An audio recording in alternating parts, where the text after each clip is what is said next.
Welcome back. You're watching Today. Now, are you thinking of investing in property? Then you'll want to pay close attention to this conversation. We're chatting to Sylvia Milosevic, who's a property mogul and businesswoman, for some tips, especially for first-time buyers and for women as we enter Women's Month. So her main strategies involve capital flips, back-to-back deals, installment sales, and of course high-density residential developments. It's a whirlwind of a sector, Sylvia, and thank you for joining us in studio. But before we get into the specifics of the sector and your role in empowering women in a sector that's traditionally male-dominated, what was your journey like, and why is it the property sector that got you hooked? First of all, thank you for having me here, Afiwa. And my inspiration, it came from, I would say, a misfortunate situation. When I was growing up, my dad was the only breadwinner at home. He lost his job. He didn't actually get fired, but he was he was on the list of job cards, and he lost his job. And my family went from a family that had money, never worried about money, to not knowing where money came from. We went into a struggle phase. Let me say we actually became poor from that experience. And I remember as a 16-year-old girl watching my father getting into depression over that situation, getting to even a position of becoming alcoholic. It did something to me as a young girl to say, my gosh, how can you rely on something for so many years of your life? And something like that, like something you're relying on, something that's taking care of your family, something that's supposed to sustain you until retirement, be taken away from you, just like that. So that scared me. And I remember making a prayer saying, when I grow up, I'll never rely on anyone else to look after me, nor rely on a job. And when I turned 21 years old, my parents, for my 21st birthday, they did something amazing. They bought me a book.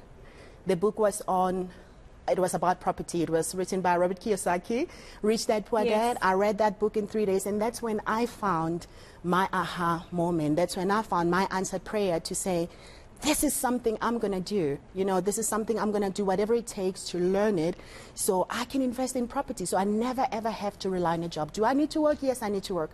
But while I'm going to be working, I'm going to make sure I don't stay there too comfortable for too long. And I'm going to use the opportunity of a job to give me access to getting things like bonds, so I can start building my portfolio. And that was the start of my journey. Yeah, and I mean, there's so many sects of society, one would argue, need to be uplifted. And you have chosen women in particular. And you're an author as well, an accomplished author, and you've written around the sector and all the issues around it. Why is it important for you to uplift women when it comes to property investment and, of course, the education around property investment, that it is actually possible? Oh, I love that question. I am very, very passionate about women empowerment. I'm a black woman who comes from a township. I'm a black woman who was raised by a stay-home mom, and I'm a black woman who has found a way in an industry that has a few limited female powerhouse in it.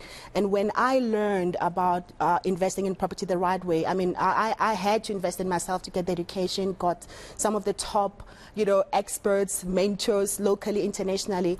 But one of the things that I did was, as soon as I learned and I started putting into action everything I learned, started to see results in my life, and I saw how property investing changed my life. And with the knowledge I had, I imparted it to my mom, I imparted it to my friends, to my female friends, where all of them today, they're playing in the space, and I saw how it equally changed their lives. And that's when I realized that, oh my gosh, we can enter this space, we can play in this space, and there's huge opportunities in the country for women like me, for the youth. There are DFIs, developmental funding institutions, that on every year they've got mandates to finance opportunities, finance high-density residential developments projects, and institutions, they've been created on the basis of empowerment, of supporting people like you and I.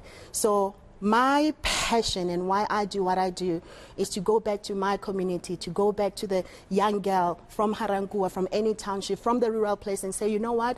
You are worth it. You can do it. Look at me. I come from the dusty roads of Harankua, and from where I started from to today, to having had built a multi-million worth of rents in property portfolios, So if I can do it, you can do it too. So Absolutely. That's my inspiration, and that's why we do what we're doing, and hence that's why I wrote the book about it. A South African made book that talks to us, that talks about the South African economy, that talks about opportunities that are there and how to go about tapping into them. Let's speak about the South African economy, because I don't want to be crass on air, but it's been a mess, you know, interest rates, the high cost of living, and the property sector has been a sector that's been hit quite hard by it, right? What kind of advice are you giving people that want to invest in the sector in the current climax? How are you operating your portfolio in the current climax? You know, I'm one of those people, and I learned this long time ago, and I learned this from, you know, the great Warren Buffett. He said that during the 2008 world recession, when the whole world was going doom and gloom, and, you know, the worst recession of our time, he said that during that time there were more billionaires, not even multi-millionaires, there were more billionaires created during that time than any other time in history. And the reason why that happened is because during that time when everyone was worried and, you know, they were affected about everything that was going around there in their surrounding, in the economy, and they were affected by it. He said there were others who saw opportunities and they brought about solutions to the to people. So he says that oftentimes opportunities come they come in a form of disguise in a form of misfortune, you know, but it takes one to get training, it takes one to learn to spot opportunities. So a situation like right now with what's happening in the economy, where we have higher interest rates, luckily our inflation rate went down, you know, I look at opportunities like this because you can invest in property successfully regardless of whichever market you're investing in, because as long as there's a human being on earth, they'll always be looking for shelter. So you just need to know which strategy to tap into. So for example, right now, high interest rates, a lot of people right now are feeling it. So what's happening in the market? People are now selling off their properties. It's a buyer's market. Yeah. So this is when we go shopping. This is when we're getting the most success in property investing. We go out there, we're able to negotiate, to buy properties low.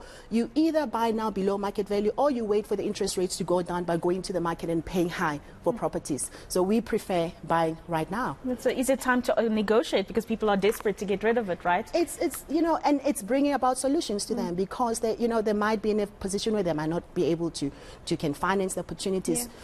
We tap into also other exciting strategies, where what's happening now is a lot of people are offloading some of the properties, other people are downgrading. So the entry-level market, tapping into strategies such as your high-density residential development, moving into areas where we call them your entry-level market areas, where properties are priced from, let's say, 0 to your high 700,000. There's a lot of demand within that market. That's what we're playing in right now. We're not buying houses in your center, and whatever. I'm sorry to say that for those who are buying right now there, but I'm talking about we've learned to understand the market and the movement, and to know at whichever situation, you know how to navigate it, you know how to pivot it. And property investing can work all year round, in all seasons. You just need to know what you're doing, hence why it's important to get the education. No, absolutely. Thank you so much for that insightful conversation, and I wish we had more time. That is Sylvia, a businesswoman rather, and property mogul, as you've just heard, with some great advice there. Sylvia Milosevic joining us to speak about her journey as a property investor, the growth she's seen, and of course what she wants to see for other young women across the country, to say, actually, it is possible.